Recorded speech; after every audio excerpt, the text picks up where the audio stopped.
Capítulo 6. No, no se puede creer, será cierto, pero la puta que lo parió. Cacho acababa de ver en La Sexta de La Razón el titular Cuerpo Catástrofe con la noticia de la muerte del Che Guevara y estaba por perder el control. Pero me cago en... Y encima Perón en Madrid y nosotros acá hablando boludeces, tomando mate y el Che peleando en Bolivia, ¿se dan cuenta? El Che, no un pinche cualquiera. El comandante, el que se podría haber quedado tranquilo sentado sobre sus galones. Es de no creer. Los demás lo miraban sin saber qué decir. En principio no entendían por qué Cacho el Cadri, vieja gloria peronista, un veterano de 26 años recién cumplidos, recibía la noticia puteando a Perón. Pero Cacho estaba totalmente fuera de sí. La puta que lo parió y nosotros acá como unos pajeros. No podemos seguir así, carajo, hay que hacer algo, no podemos seguir discutiendo boludeces. Elena trató de calmarlo, pero Cacho siguió gritando. No, en serio, no podemos seguir así, discutiendo y discutiendo, dejémonos de joder. Acá lo que hay que hacer es agarrar los fierros. Este hombre nos marca un camino. El que quiera y esté en condiciones que lo siga y a los demás ya les va a pedir cuentas la historia, carajo. En el departamento de Susana no había un mueble. Los otros tres muchachos y la otra mujer estaban sentados en el suelo. Cacho caminaba a zancadas, esquivándolos. Uno de los sentados era el marido de Susana, Simón. Otro era Antonio, el jefe del grupo, que debía tener unos 35 años. Había militado en Palabra Obrera y era un sobreviviente del grupo del Vasco Bengochea, un trotskista de Palabra Obrera que había muerto en la explosión de una bomba casera en el departamento de la calle Posadas, donde la estaban armando a mediados de 1964. Todos ellos habían formado un grupo de estudio y se habían acercado al peronismo porque la clase obrera estaba ahí. Al poco tiempo ya sabían más de peronismo que cualquier peronista. A veces Cacho se indignaba de que un trosco lo corrigiera cuando citaba a Perón, pero en general se la bancaba. Tiempo después se llamarían los Demetrios, pero entonces todavía no tenían nombre y lo habían contactado para que les diera alguna instrucción militar. Les llevaba una pistola y les enseñaba a armar y desarmarla, o les explicaba cómo relevar un objetivo o cómo preparar un caño. Un par de veces habían salido a hacer prácticas de tiro en algún descampado del Gran Buenos Aires. Cacho y sus compañeros del movimiento de la Juventud Peronista atendían a varios grupos sueltos que les pedían ese tipo de ayuda.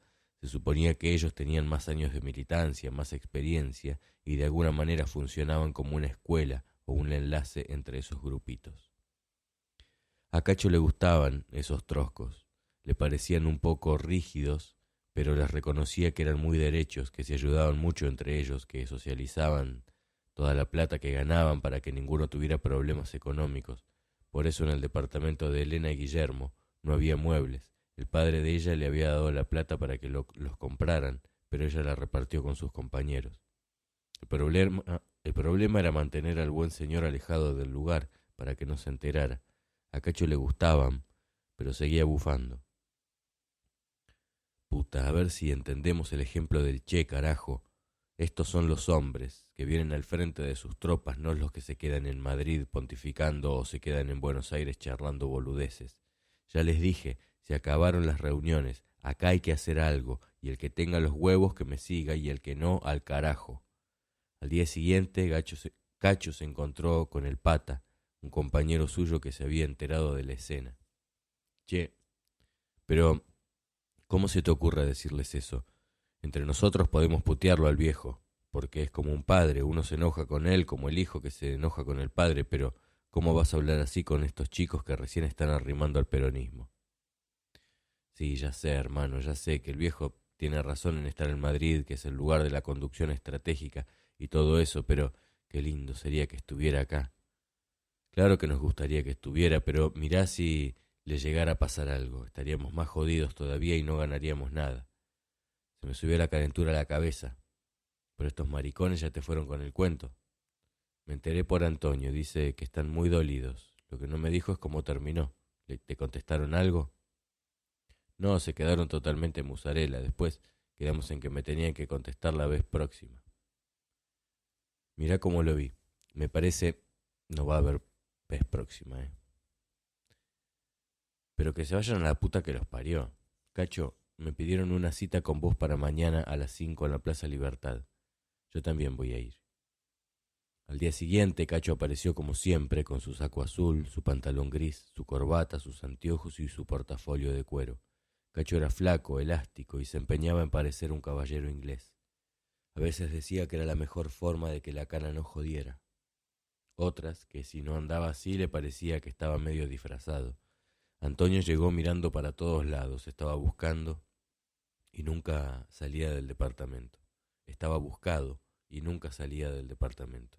Cacho pensó que muchos de sus compañeros, como el propio Pata, estaban tan buscados como ese y no hacían tanto esparo. Se sentaron en un banco de la plaza con el Pata en el medio. Enfrente, en el Cine Teatro Coliseo, daban El Dorado, un western con John Wayne y Robert Mitchum. Antonio empezó fuerte. Mire, compañero, nosotros estamos muy disconformes con lo que usted dijo el otro día porque no vamos a permitir que se ensucie el buen nombre y el honor del general Perón. Cacho saltó como un resorte. Él se había ganado. Él se había ganado en muchas paradas el derecho de putear al viejo y sobre todo no iba a permitir que un izquierdista recién llegado lo corriera con la ortodoxia peronista. Lo único que me falta es que vos me enseñes peronismo a mí, trosco de... Sabía que le estaba pifiando, que se estaba poniendo del peor lado, pero no podía parar. Ese Antonio con su cara de Ernesto Sábato apesadumbrado lo sulfuraba. No le voy a permitir que me trate así, carajo, lo único que falta es que me venga a macartear a mí, que se ha creído. El Pata trató de calmarlos. Siéntese, che, no sean boludos. Antonio ya no le hablaba a Cacho sino a Pata. Evidentemente ya no vamos a poder continuar con las reuniones. No vamos a poder. Pero no es por esto. Es porque ustedes son unos come mierda. Porque yo les planteé que ahora viene la definición, ahora hay que pasar a la acción y ustedes se cagaron en las patas. Remató Cacho. El Pata no quería perder el contacto con ese grupo que proveía infraestructura y militantes y seguía con su intento de cordura. Pero no hables así, Cacho, andate, no sabes lo que estás diciendo. ¿Sí? Sí que sé. Estos son puro bla bla, pero si vos te la bancás, que te garúe finito. Sentenció mientras le guiñaba un ojo sin que el otro lo viera. Al año siguiente, cuando Cacho y su grupo cayeron presos, Antonio les mandó a la cárcel una crítica en la que les decía que él había tenido razón en no sumarse a la acción y que eso les había pasado por voluntaristas, por adelantarse a los hechos y tratar de producir situaciones para las que el país todavía no estaba preparado. Cacho y sus compañeros nunca antes habían escuchado la palabra voluntarismo como concepto político, pero la retomaron y la contestaron desde la cárcel con un escrito que se llamaba Voluntarismo, defecto o virtud.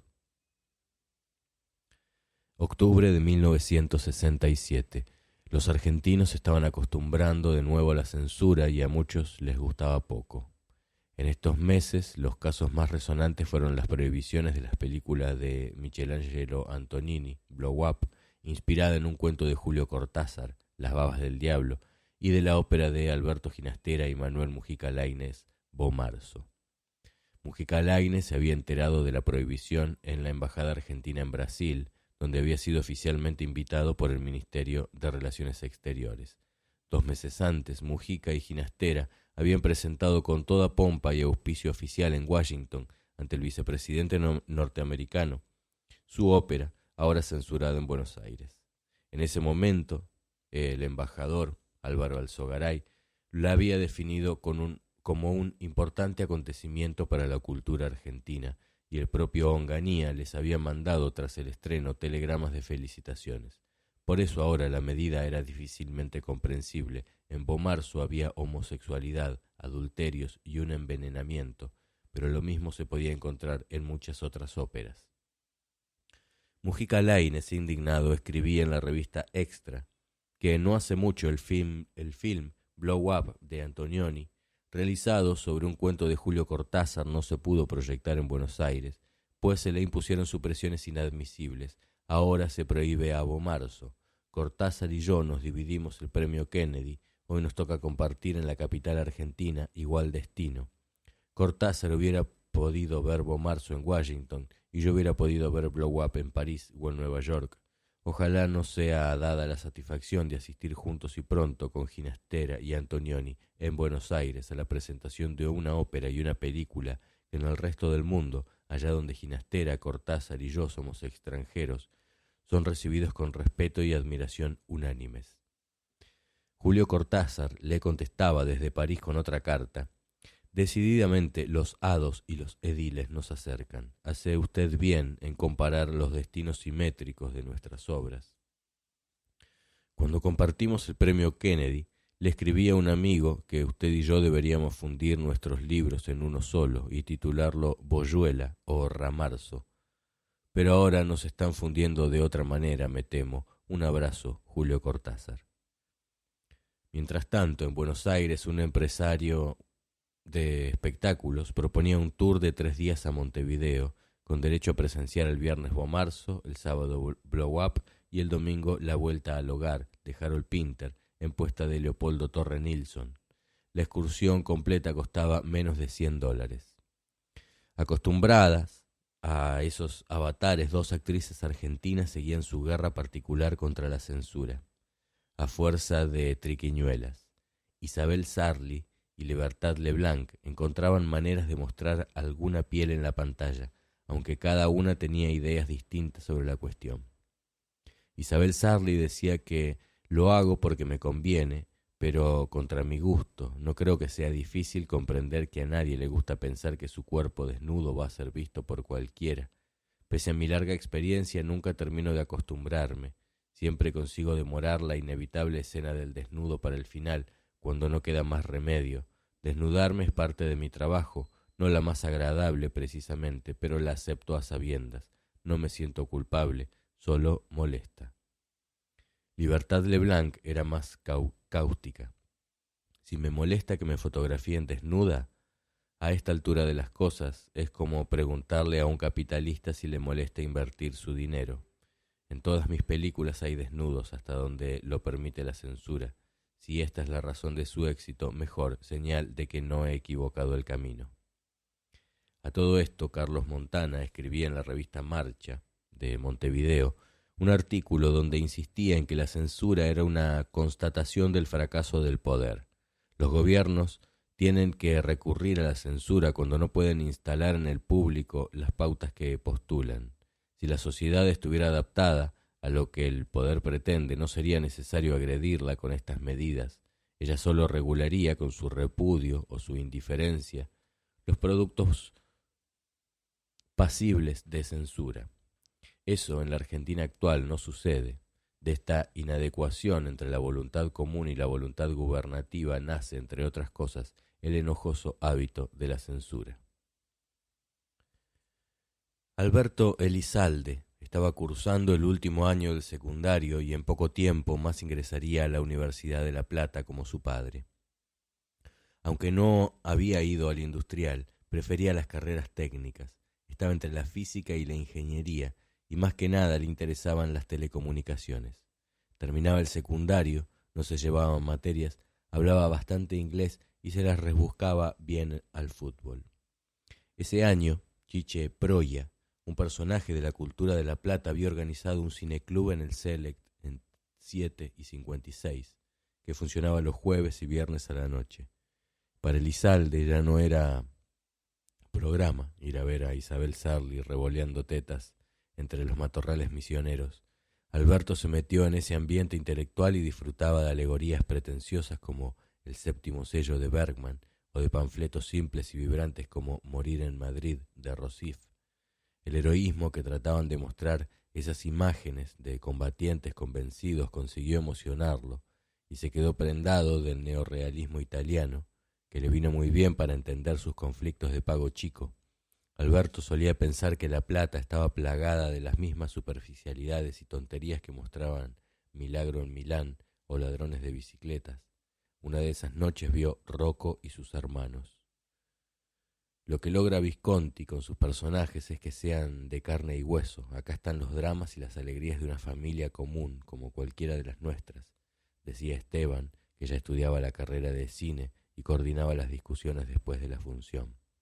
El ritual del debate permitía romper la timidez, impresionar a alguna chica y tener tema de conversación con los amigos. Aquí los protagonistas se las ven con la marginalidad, con el trabajo, con un mundo muy crudo, y el clima dramático lo da sobre todo el plano, la cámara, que es el ojo del director, explicaba Esteban. Por esos días, a fines de octubre, en una función con acceso más restringido, Alberto pudo ver una película en 16 milímetros donde se veía a Fidel Castro leyendo en tono épico y fatalista una carta de despedida que el Che Guevara le había dejado al irse de Cuba. Haciendo un recuento de mi vida pasada, creo haber trabajado con suficiente honradez y dedicación para consolidar el triunfo revolucionario. Siento que he cumplido la parte de mi deber que me ataba a la revolución cubana en su territorio y me despido de ti, de los compañeros, de tu pueblo, que ya es mío. Hago formal renuncia de mis cargos en la dirección del partido, de mi puesto de ministro, de mi grado de comandante, de mi condición de cubano. Nada legal me ata a Cuba, solo lazos de otra clase que no se pueden romper como los nombramientos. Leía Fidel desde la pantalla, casi sin gestos, por una vez, muy contenido. Otras tierras del mundo reclaman el concurso de mis modestos esfuerzos. Yo puedo hacer lo que te está negado por tu responsabilidad al frente de Cuba, y llegó la hora de separarnos. Sépase que lo hago con una mezcla de alegría y dolor. Aquí dejo lo más puro de mis esperanzas de constructor y lo más querido entre mis seres queridos. En los nuevos campos de batalla llevaré la fe que me inculcaste, el espíritu revolucionario de mi pueblo, la sensación de cumplir con el más sagrado de los deberes, luchar contra el imperialismo donde quiera que esté. Esto reconforta y cura con creces cualquier desgarradura. El párrafo era extraño. Fidel Castro leía una carta que le estaba dirigida, donde la segunda persona era él mismo. Digo una vez más que libero a Cuba de cualquier responsabilidad, salvo la que emana de su ejemplo, que si me llega la hora definitiva bajo otros cielos, mi último pensamiento será para este pueblo y especialmente para ti, que te doy las gracias por tus enseñanzas y tu ejemplo, y trataré de ser fiel hasta las últimas consecuencias de mis actos, que he estado identificado siempre con la política exterior de nuestra revolución y lo sigo estando, que donde quiera que me pare sentiré la responsabilidad de ser un revolucionario cubano y como tal actuaré, que no dejo a mis hijos y a mi mujer nada material y no me apena, me alegra que así sea, que no pido nada para ellos, pues el Estado les dará lo suficiente para vivir y educarse. El silencio del cine estaba suspendido de la voz del comandante Castro, que se escuchó más grave, solemne, cuando leyó: «Hasta la victoria siempre, patria o muerte, te abraza con todo fervor revolucionario, Che». Ahí sí, la reducida audiencia rompió en aplausos, gritó mueras contra Onganía, vivas a los cubanos y al Che Guevara. Algunos se despacharon contra el imperialismo. En medio del entusiasmo, Alberto seguía pensando que era el mensaje de un médico argentino, de un tipo de una familia con cierto linaje venida a menos, con un apellido tan rimbombante como el suyo. Ernesto Guevara de la Serna, más allá de la mística, pudo haber sido alguien cercano y hasta llenar alguno de los vacíos del presente. Pensaba que el Che ya era uno más en la saga de los próceres argentinos. Entre esos próceres, Alberto prefería a Manuel Belgrano. No estaba mal que un abogado de buena familia, como Manuel Belgrano, se hubiera puesto al frente de un ejército para llevar la insurrección al resto del país. Belgrano era un intelectual de manos suaves, de trato delicado, y resultó todo un general, y había peleado en esos mismos lugares donde ahora habían matado al Che Guevara. Después, a la salida, discutieron en un café durante horas. Esteban, el que coordinaba los debates en el cineclub, era evidentemente un tipo agudo, y Estela, una asistente asidua, un poco mayor que él, era una morocha interesante, aunque Alberto sabía que Esteban llevaba las de ganar. Bolivia es el segundo país más pobre de América Latina, después de Haití, y además tiene un campesinado fuerte y una clase obrera consciente. La revolución nacionalista del 53 fue mucho más profunda en sus transformaciones que el peronismo en la Argentina. Nacionalizaron las minas, hicieron la reforma agraria, pero como está pasando ahora, en toda América Latina, en el año 64 hubo una contrarrevolución que volvió atrás las cosas. El golpe del general Barrientos coincidió con la reunión de ejércitos americanos realizados en West Point, en la que estuvo el mismísimo Onganía y en la que los ejércitos decidieron cagarse en la democracia. Pontificaba Esteban. Era un maestro de la perorata, pero Alberto le aprovechó el flanco débil. Pero eso siempre fue así, siempre se cagaron en la democracia. Lo que pasa es que ahora tienen la doctrina de defender el sistema, los monopolios por encima de las constituciones. Eso es lo que plantea el documento firmado por los generales de todos los países americanos, la Declaración de West Point. Por eso se convierten en ejércitos de ocupación de sus propios países.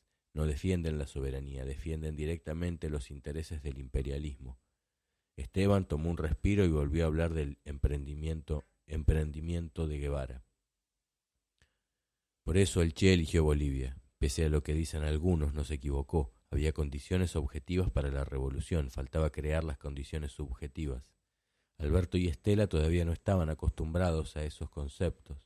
Esteban les explicó que lo objetivo era lo ajeno a la voluntad individual, lo que existía más allá de cualquier subjetividad, lo real. ¿Y en qué sentido te referís a lo subjetivo?, preguntó la morocha arreglándose el pelo. Y lo subjetivo es la creación de una fuerza revolucionaria y una vanguardia consciente. Alberto no solía leer panfletos y periódicos de los grupos de izquierda y no estaba muy al tanto de la terminología. Mientras trataba de entender, vio que Estela miraba a Esteban muy interesada, que asentía con miradas que eran una caricia pese a lo duro del tema. Más que celos, lo llenó la resignación. Seguramente con los años ya podría. Esteban había empezado a pasarle de vez en cuando algunos materiales para que leyera. Entre esos papeles les dio, a principio de noviembre, una carta abierta fechada en Puerta de Hierro pocos días antes. Aunque Perón no les resultaba un personaje simpático, a Alberto le interesó mucho que escribiera sobre el Che Guevara. Con profundo dolor he recibido la noticia de una irreparable pérdida para la causa de los pueblos que luchan por su libertad. Quienes hemos abrazado este ideal nos sentimos hermanados con todos aquellos que en cualquier lugar del mundo y bajo cualquier bandera luchan contra la injusticia, la miseria y la explotación. Nos sentimos hermanados con todos los que con valentía y decisión enfrentan la voracidad insaciable del imperialismo, que con la complicidad de las oligarquías apátridas apuntaladas por militares títeres del Pentágono mantienen a los pueblos oprimidos. Hoy ha caído en esa lucha como un héroe la figura joven más extraordinaria que ha dado la revolución en Latinoamérica. Ha muerto el comandante Ernesto Che Guevara. Su muerte me desgarra el alma, porque era uno de los nuestros, quizás el mejor, un ejemplo de conducta, desprendimiento, espíritu de sacrificio, renunciamiento.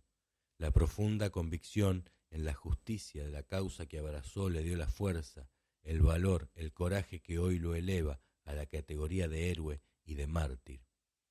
He leído algunos cables que pretenden presentarlo como enemigo del peronismo, nada más absurdo, suponiendo que fuera cierto que en 1951 haya estado ligado a un intento golpista.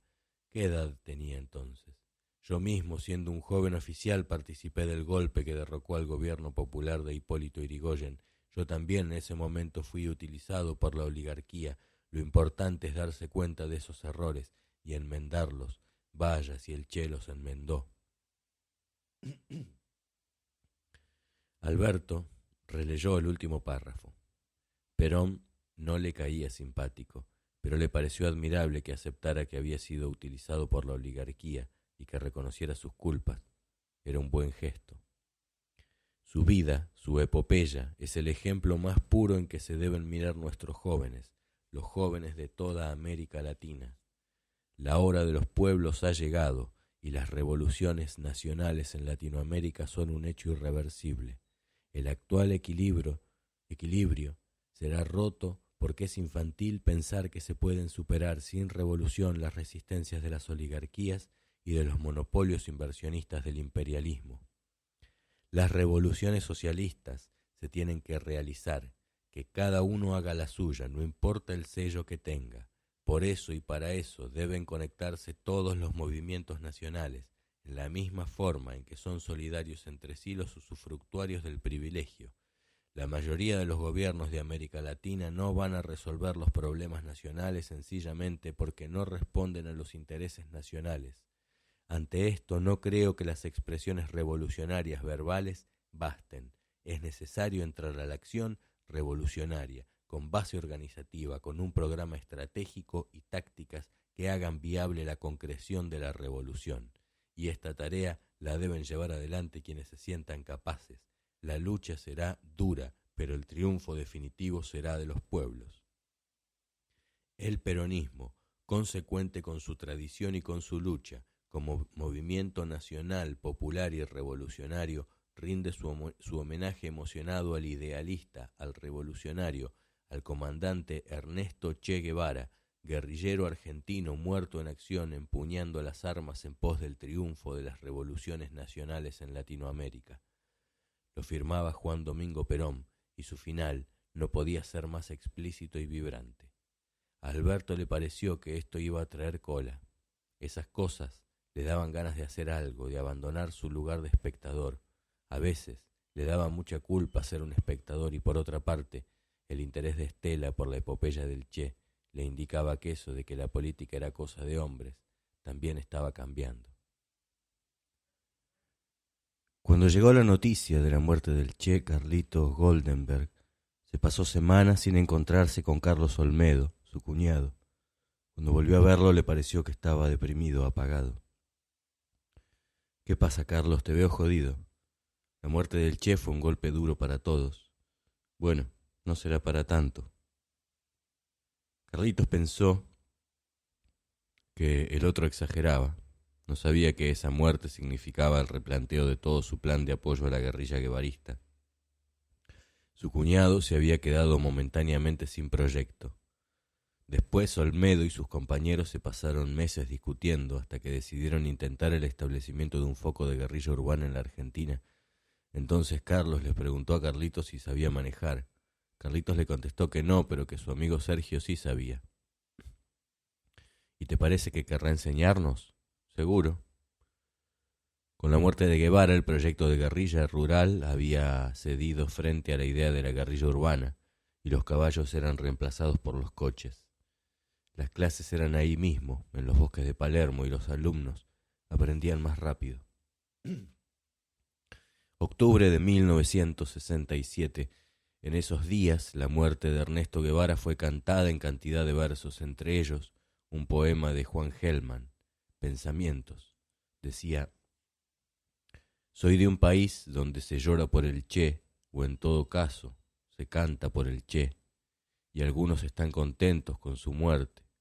Vieron, dicen, estaba equivocado la cosa, no es así. Dicen, ¿y cómo carajo será la cosa? No lo dicen. O prefieren recitar viejos versículos, o indicar, señalar, aconsejar, mientras los demás callan, miran al aire con los ojos perdidos. El comandante Guevara entró a la muerte y allí andará, según se dice. Soy de un país donde costó creer que se moría y muchos, un servidor entre otros, se consolaba así. Pero si él dice no hay que pelear hasta morir, hay que pelear hasta vencer, entonces no está muerto. Otros lloraban demasiado como quien ha perdido a su padre, y yo creo que él no es nuestro padre, y con todo respeto creo que está mal llorarlo así. Soy de un país complicadísimo, latino, eurocosmo, poliurbano, criollo, judío, polaco, galleguitanoira. Según dicen los textos y los textos que dicen, pues dicen y como dicen, así será la historia, pero yo les aseguro que no es cierto. De este país de fantasía se fue Guevara una mañana y otra mañana volvió y siempre a devolver este país, aunque no sea más que para mirarnos un poco, un gran poquito, y quién habrá de aguantar, quién habrá de aguantarle la mirada, pero ahora no más el comandante Guevara entró a la muerte, y allí andará, según se dice. Pregunto yo, ¿quién habrá de aguantarle la mirada? Ustedes, momias del Partido Comunista Argentino, ustedes lo dejaron caer, ustedes izquierdistas, que sí que no, ustedes lo dejaron caer, ustedes, dueños de la verdad revelada, ustedes lo dejaron caer, ustedes que miraron a China sin entender que mirar a China en realidad era mirar a nuestro país, ustedes lo dejaron caer. Ustedes, pequeñitos teóricos del fuego por correo, partidarios de la violencia por teléfono o del movimiento de masas metafísico, ustedes lo dejaron caer. Ustedes, sacerdotes del foquismo y más nada, ustedes lo dejaron caer. Ustedes, miembros del club, de grandes culos sentados en lo real, ustedes lo dejaron caer. Ustedes, los que escupen sobre la vida sin advertir que en realidad están escupiendo contra el gran viento de la historia, ustedes lo dejaron caer. Ustedes que no creen en la magia, ustedes lo dejaron caer. Soy de un país donde el comandante Guevara lo dejaron caer, los militares, los curas, los homeópatas, los martilleros públicos, los refugiados españoles, masoquistas, judíos, los patrones y los obreros también por ahora. Soy de un país donde es necesario no amar sino matar a la melancolía y donde no hay que confundir el Che con la tristeza o, como dijo Fierro, hinchazón con gordura. Soy de un país donde yo mismo lo dejé caer y quien pagará esa cuenta, ¿quién? Pero lo serio es que en verdad el comandante Guevara entró a la muerte y allí andará, según se dice, bello, con piedras bajo el brazo. Soy de un país donde ahora Guevara ha de sufrir otras muertes. Cada cual resolverá su muerte ahora. El que se alegró ya es polvo miserable. El que lloró que reflexione. El que olvidó que olvide o que recuerde. Y aquel que recordó solo tiene derecho a recordar. El comandante Guevara entró a la muerte por su cuenta, pero ustedes, ¿qué habrán de hacer con esa muerte, pequeños míos? ¿Qué? Era un gran tipo, un gran revolucionario, pero la verdad que terminó equivocándose. Al final terminó siendo un aventurero. Sí, por eso lo mataron. Quiso hacer la revolución cuando no estaban dadas las condiciones objetivas. Lo que parece mentira es que estos no se den cuenta del error del Che, que quieran seguir el mismo camino. Sí, claro, eso es lo insólito, que sigan defendiendo una línea foquista y elitista cuando el tipo que la había llevado más lejos, el mejor de todos, lo mataron por seguir en esa. Cuando Eduardo Sigal se enteró de la muerte del Che Guevara, el Partido Comunista estaba sacudido por una ola de disidencia que amenazaba con quebrarlo en dos. Eduardo estaba del lado oficial, pero una buena mitad de los militantes de la Federación Juvenil Comunista y muchos del PC se habían declarado en rebeldía y criticaba abiertamente la línea del partido. Las diferencias habían empezado 2 o 3 años antes, cuando Rodolfo Gioldi, el paciente de su papá, lanzó las primeras condenas al foquismo. El foquismo, decía, era una grave desviación que estaba sufriendo el Partido Comunista Cubano en su intento de propagar el método guerrillero al resto de América Latina. Decía, los caribeños fomentaban la instalación de focos armados en países donde no estaban dadas las condiciones para eso, y entonces, decía, la vanguardia revolucionaria se aislaba del pueblo, que era lo peor que le podía pasar. El mensaje correspondía a la opinión de los soviéticos y estaba tan difundido que unos meses antes Fidel Castro le había contestado en un acto en La Habana. Castro había dicho que el hecho de que algunos guerrilleros hayan fracasado y de que todavía no se haya producido el triunfo de ninguno de estos movimientos sirve como material a los enemigos de la lucha revolucionaria para predicar el fracaso del camino revolucionario. Extraña coincidencia entre los que predican el imperialismo y las oligarquías y los que predican algunos señores y organizaciones que se autotitulan revolucionarias. Gente que, en pose de sensatos, predican el camino del electoralismo y la charlatanería. Una de sus frases más conocidas y muy repetidas es aquella que se refiere a las condiciones objetivas y a las condiciones subjetivas.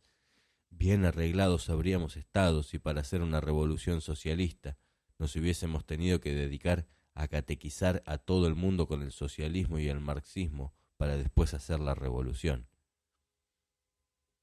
Pero Rodolfo Gioldi era implacable y era también en esto un fiel intérprete de los postulados de don Vittorio Codovilla, el líder histórico del Partido Comunista Argentino, que siempre se caracterizó por su fidelidad a la Unión Soviética. Don Vittorio había nacido en Italia a fines del siglo pasado, llegado a la Argentina de muy chico y participado en la fundación del partido en el país. Era hombre de confianza de la Internacional Comunista controlada por Moscú y siempre tuvo, además de sus cargos en el partido local, misiones internacionales de primera importancia. Don Vittorio fue, por ejemplo, una especie de interventor del Partido Comunista Español durante la Guerra Civil, donde controló con mano dura cualquier disidencia y lideró la represión de los movimientos trotskistas y anarquistas con cárceles y fusilamientos.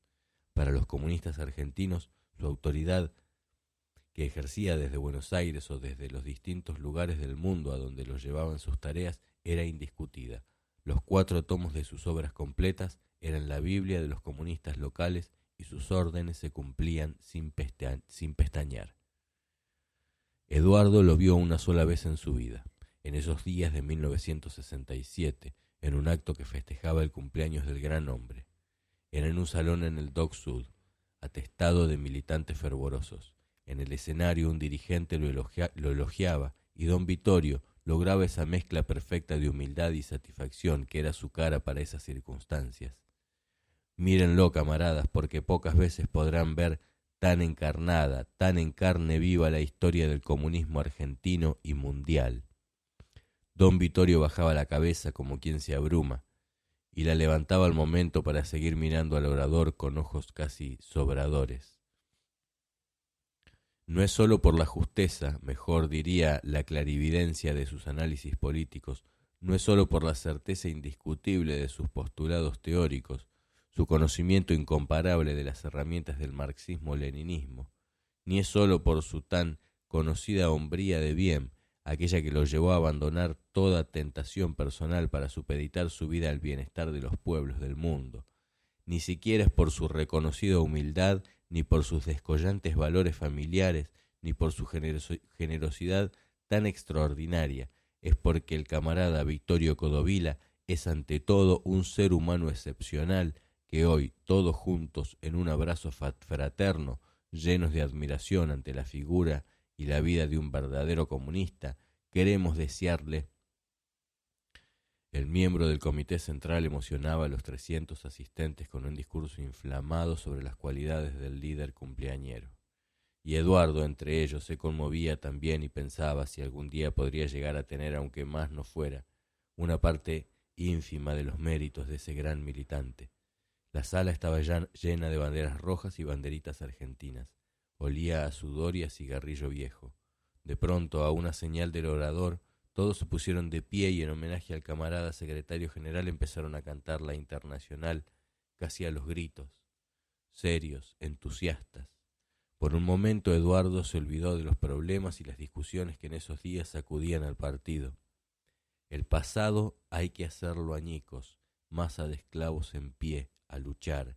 El mundo va a cambiar de base, los nada de hoy todos serán. Agrupémonos todos en la lucha final y se alcen los pueblos con valor por la Internacional.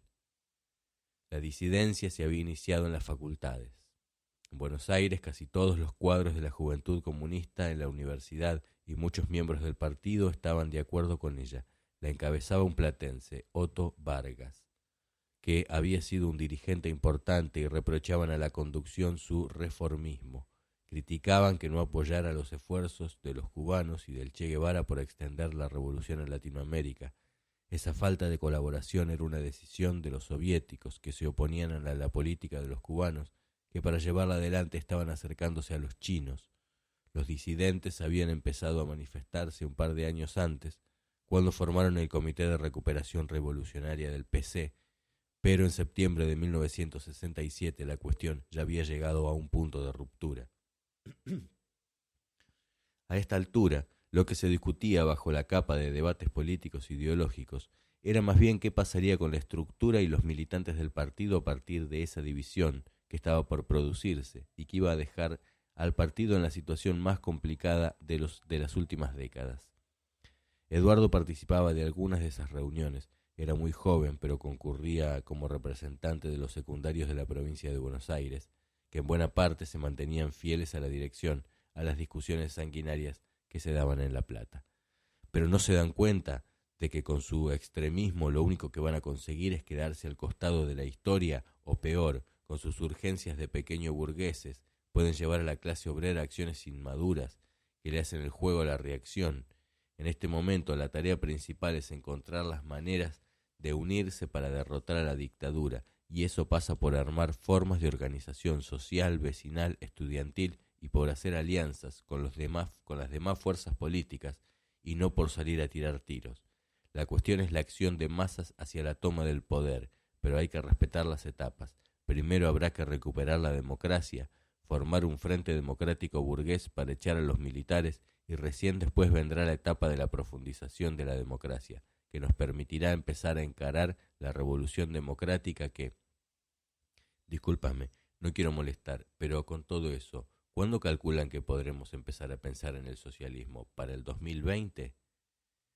En esos días llegó la noticia de la muerte de Ernesto Guevara en la selva boliviana.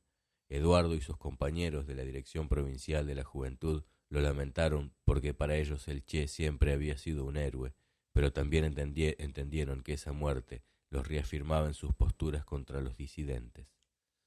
Estos tipos tienen una concepción totalmente foquista, petardista de la política. La verdad que son unos elitistas de mierda. Se creen que van a hacer la revolución ellos solos, aislados del pueblo. Pero se equivocan, Eduardo. Si siguen así van a terminar cayendo en el terrorismo. Va a ser un desastre, van a terminar todos como el Che, solos, aislados, perdidos en medio de la selva. Qué boludez regalarse así, ¿no? Eso les pasa porque ellos ya están aislados del pueblo. ¿No ves que la mayoría son militantes universitarios? Esto es una clásica deformación pequeño burguesa. Esto les pasa porque no tienen contacto con las masas, con los obreros. Eso es lo que no entienden. El partido sí que está bien metido en las bases obreras y sabe acompañar el verdadero proceso popular. Hacia fin de año, cuando la división terminó de concretarse, la estructura juvenil y estudiantil del partido estaba casi desmantelada y había que volver a formarla. Eduardo se metió de lleno en la tarea. Además, la partida de muchos dirigentes dejó huecos que había que cubrir y Eduardo ascendió en el escalafón. Estaba excitado ante el desafío. La obligación de recomponer filas traía de vuelta un espíritu pionero que se estaba perdiendo. La división entre los que se quedaron y los que se fueron fue feroz y llegó a dividir familias. Si un amigo o un pariente se iba con los otros, había que borrarlo de todo mapa. No había términos medios. El que no siguiera al pie de la letra la recta línea era un enemigo. Una vieja dirigente comunista, por ejemplo, dejó de ver durante muchos años a su hija, que se había ido al PCR. Era casi una obligación. El estatuto del partido decía que toda persona que tuviera relaciones con un integrante de un grupo fraccional estaba traicionando los ideales del marxismo-leninismo. Los disidentes reivindicaban sobre todo al Che Guevara, máximo exponente del foquismo, y usaban su imagen como símbolo. Poco después, muchos de ellos formaron el Partido Comunista Revolucionario, que tiempo más tarde se volcaría hacia el maoísmo. Eduardo dejó de ver a algunos amigos, pero no llegó a lamentarlo demasiado. Octubre de 1967. El movimiento aparecía por todas partes, incluso las más inesperadas. En Estados Unidos, los negros más radicalizados amenazaban con reventar todo. El campeón mundial de los pesados, Cassius Clay, uno de los mejores boxeadores de la historia, se había convertido al islamismo un año antes y pasó a llamarse Mohamed Ali. En mayo de 1967, Ali anunció que no aceptaría presentarse al servicio militar para no ser enviado a Vietnam a pelear en una guerra ajena.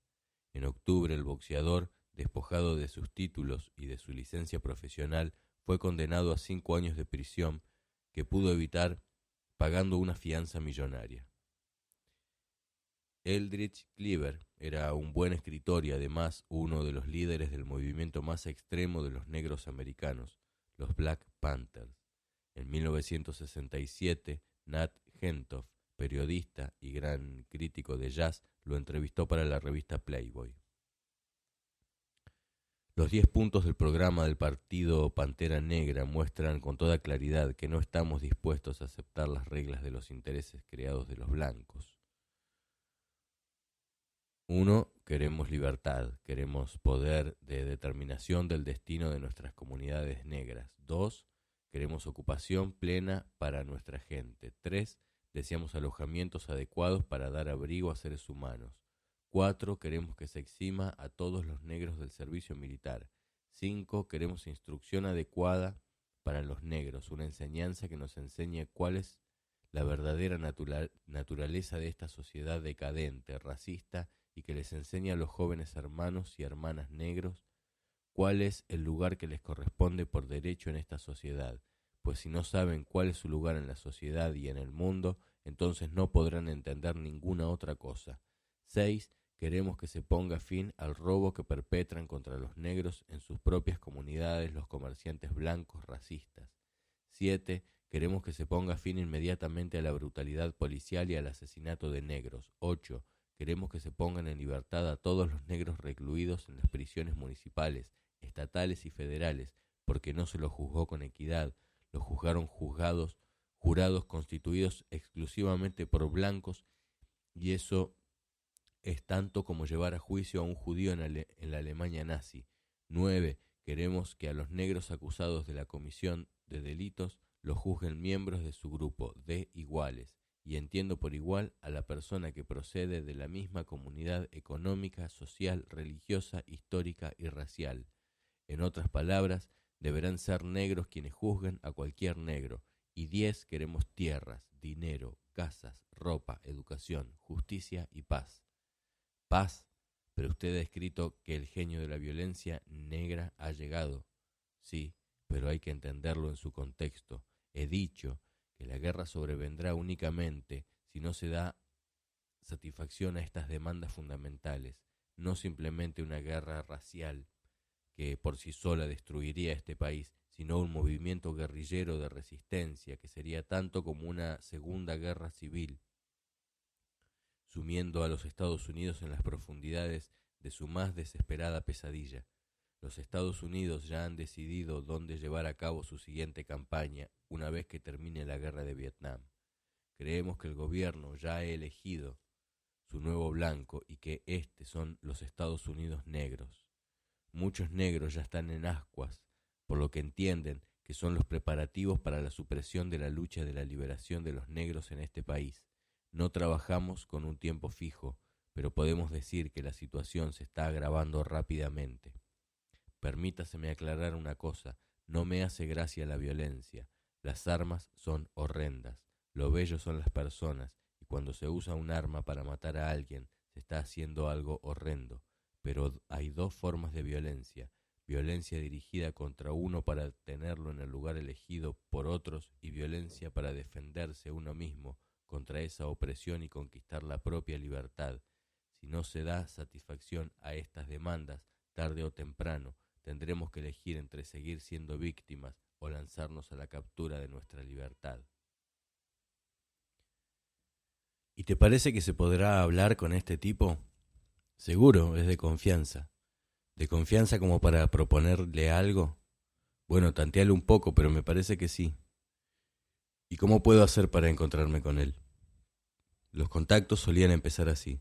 Alguien conocido conocía a alguien que en alguna discusión había dicho algo que parecía que, o en una charla había insinuado que le gustaría participar en, y entonces otro iba y hablaba con ese y lo iba probando, calándolo de a poco hasta que al final le proponía formar parte de un grupo de estudio para revisar la historia argentina desde un punto de vista no colonizado o discutir sobre la realidad nacional con unos amigos.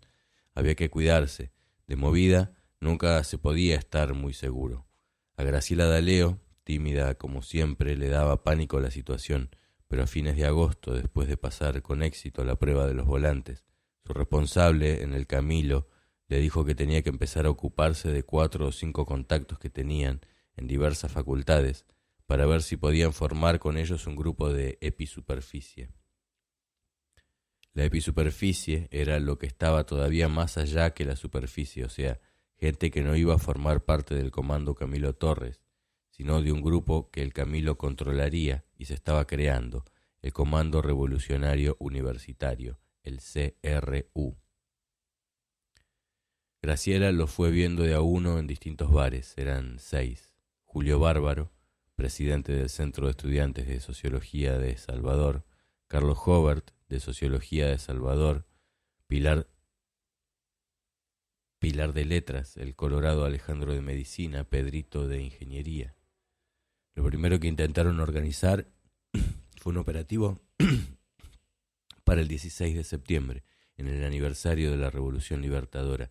Los aniversarios eran ocasiones señaladas y había muchos. Los actos y acciones solían hacerse en esas fechas.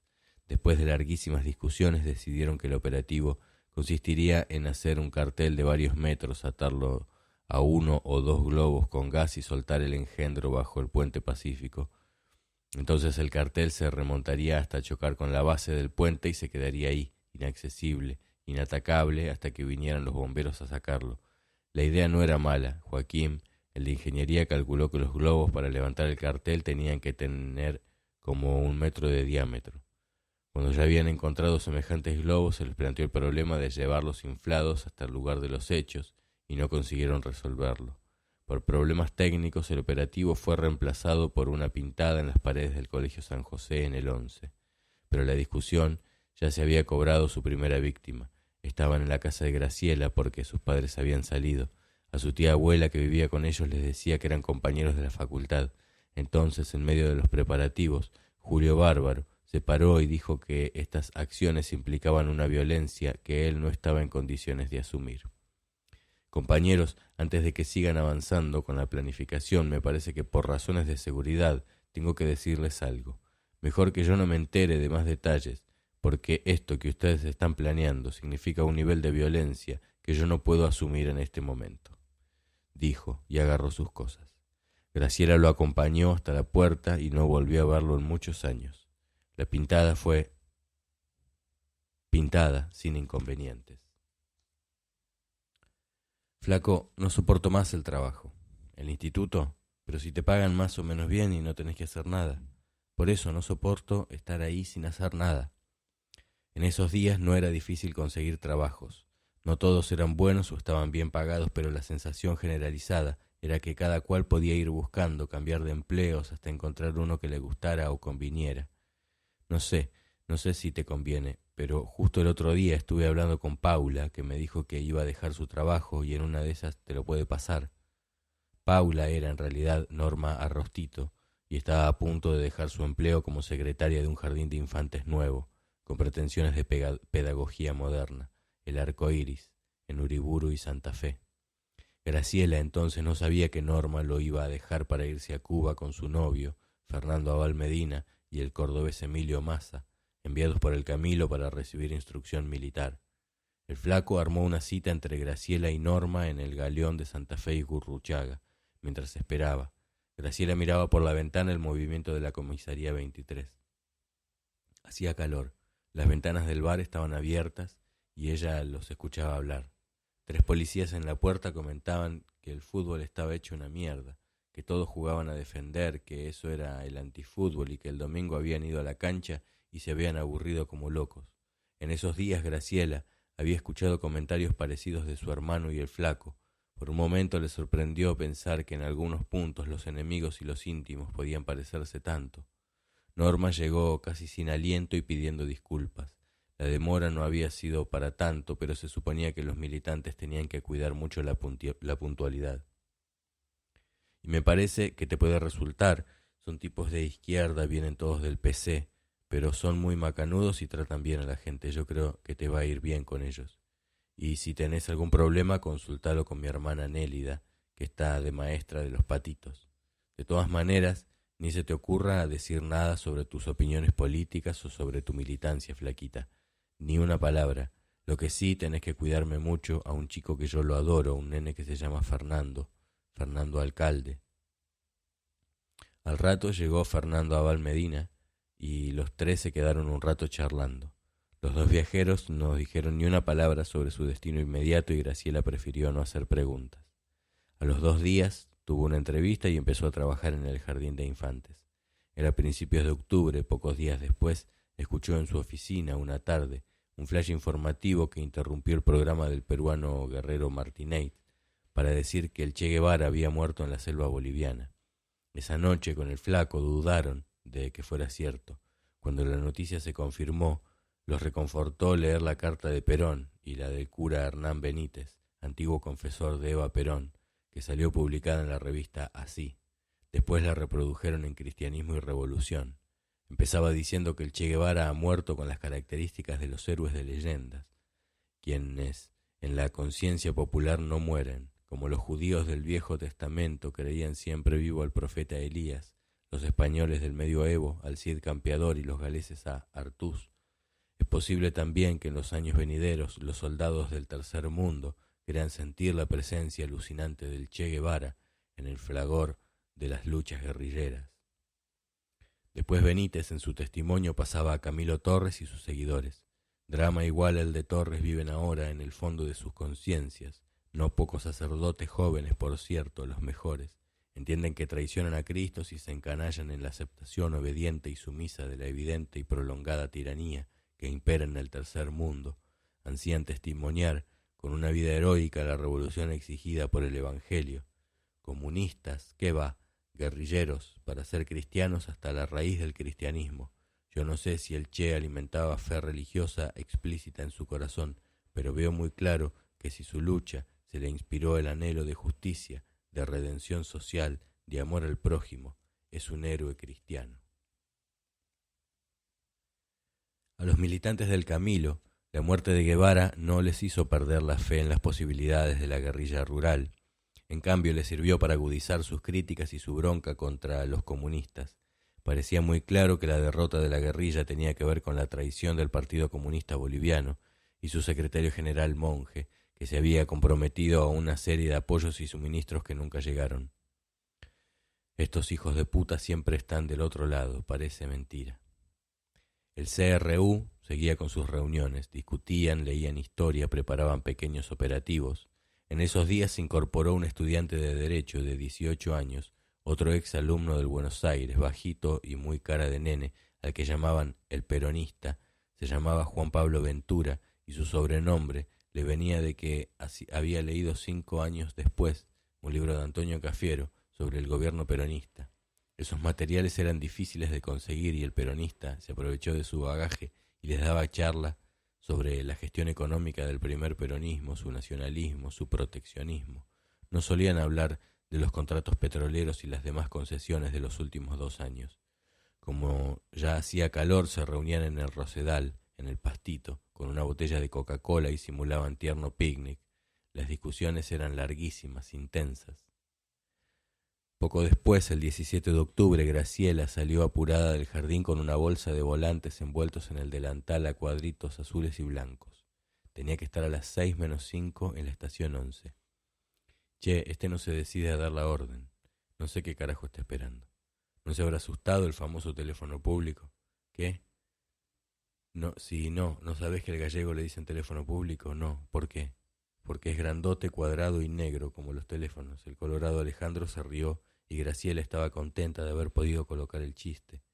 Pero era verdad que el gallego Álvarez no se decidía a dar la orden. Álvarez era uno de los jefes de guardia de hierro y tenía a su cargo esa volanteada en 11. Para ese 17 de octubre varios grupos peronistas y afines habían coordinado sus acciones. La JRP y el ARP de Cook, el MRP de Riarte, el MJP de El Cadri, Baluarte e incluso Guardia de Hierro, que estaba más a la derecha y no solía mezclarse con ellos. Graciela y el Colorado daban vueltas por la estación y veían a otro con pinta de militantes que también giraban esperando la orden. El mecanismo solía ser ese: hombres y mujeres que caminaban en redondo, poniendo su mejor cara de nada, mirando vidrieras, fumando un cigarrillo, con ojos extraviados, hasta que alguien pegaba un grito en la leña viva: Perón o muera la dictadura, y de pronto todos ellos se transformaban en fieros gritadores, gritaban unos volantes, tiraban unos volantes y a veces alguna molotov, pero esta vez Álvarez no dio la orden. Habría visto algo raro o vaya a saber. Al cabo de un rato Graciela y el Colorado decidieron que ya no era prudente seguir esperando y se fueron al Obelisco, donde sabían que había otro acto.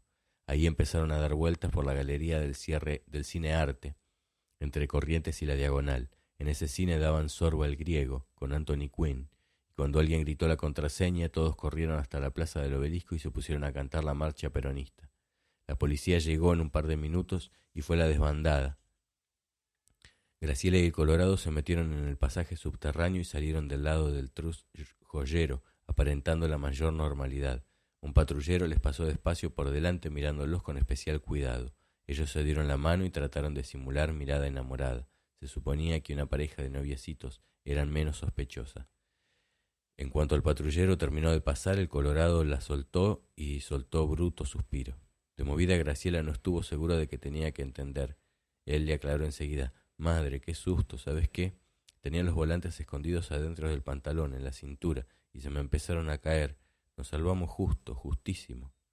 Graciela miró donde le señalaba el Colorado y vio que la botamanga de unos pantalones grises de franela, sobre los zapatos abotinados negros, asomaban 4 o 5 puntas blancas de volantes, indiscretas, como polainas de vanguardia.